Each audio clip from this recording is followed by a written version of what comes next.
আশ্বিনের শারদ প্রাতে বেজে উঠেছে আলোকমঞ্জিত। ধরণীর বহিরাকাশে অন্তরিত মেঘমালা, প্রকৃতির অন্তরাকাশে জাগরিত জ্যোতির্ময়ী জগন্মাতার আগমন বার্তা। আনন্দময়ী মহামায়া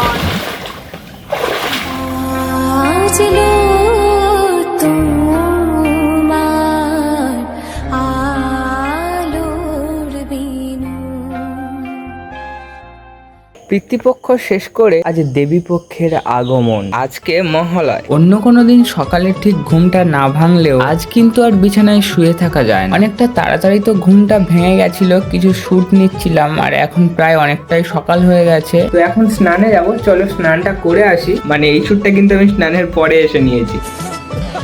তো এখন আমি স্নানে যাচ্ছি। ঠাম্মা স্নান তো অনেক আগেই হয়ে গেছে। দেখো প্রথম বড় ব্লগ, আমি ভীষণভাবে ক্যামেরা ধরে ঠিকঠাকভাবে করতে পারি না, যার জন্য সমানভাবে নেওয়া কেমন হচ্ছে আমি জানি না। অনেক আগে অনেকেই স্নান করে নিয়েছে।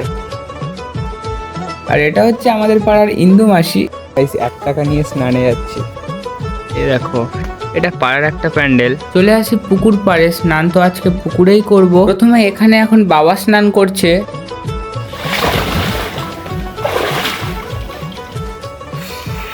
ফাইনালি আমারও স্নান করা কমপ্লিট। বাবার হাতটা পুরো ভিজে ছিল, তাই আর ফুটেজ নেওয়া হয়নি। আর এখন বাইরের আকাশ আবহাওয়া দুটোই বেশ ঠান্ডা ঠান্ডা আছে। মানে এই জন্যই হয়তো বাড়ির মা ঠাকুমারা সকালে তাড়াতাড়ি ঘুম থেকে উঠতে বলে, আরো স্নান করলে নাকি শরীরটা অনেক ঝরঝরে হয়। পূজাতে চেষ্টা করবো একটু ভালো বড় ভিডিও দেওয়া। তো এখন কেমন হচ্ছে কি হচ্ছে আমি কিছু জানি না, যা হচ্ছে ম্যানেজ করে নাও। ব্যাপারটা হচ্ছে মহালয় শুনতে হবে না, আমি ছোট দিয়ে দেখে আসছি এরকম ভোরবেলা স্নান করে মহালয় শোনা। এদিকে এখানে ঠাম্মা ঘরের ঠাকুর ঘরের জন্য নীলকণ্ঠ ফুল তুলছে। ভাই ভাই বাড়ির বদমাস ঘুমাচ্ছে এখনো ভাই ঘুমাচ্ছে দেখে যেন আমারও কেমন একটা ঘুম ঘুম পাচ্ছে। কিন্তু জামাটা পরে এখন আমি একটু মহালয়ের কার্টুন দেখবো। মানে আমি এত বড় ব্লগার হয়েছি, স্নান করে এসে স্নানের আগে শুট নিতে হচ্ছে, আবার সেই জামাটা পরতে হয়েছে। ওই জন্য দেখো ভাই, রাস্তায় দেখা হলে না মারলেই হলো। ভদ্র ছেলের মতো এখন জামাটা পরে আমি বসে গেছি মহালয় দেখতে। কিছুক্ষণ বসে মহালয় দেখি, তারপরে আবার মহালয়ের কিছু কার্টুনও দেখি। মহালয়ে অনেক দেখেছি, এবারে ফের ঘুমাবো।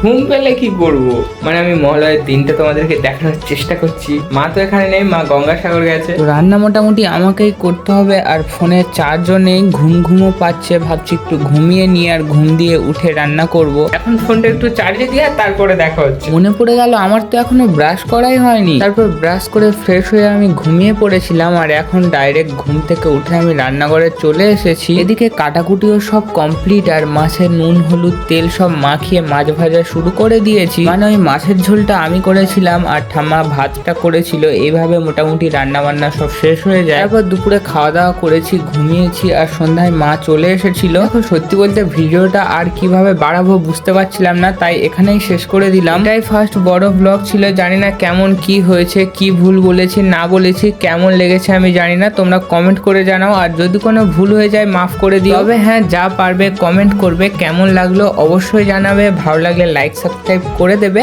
আজকে এই পর্যন্তই। Thanks for watching, love you, bye by.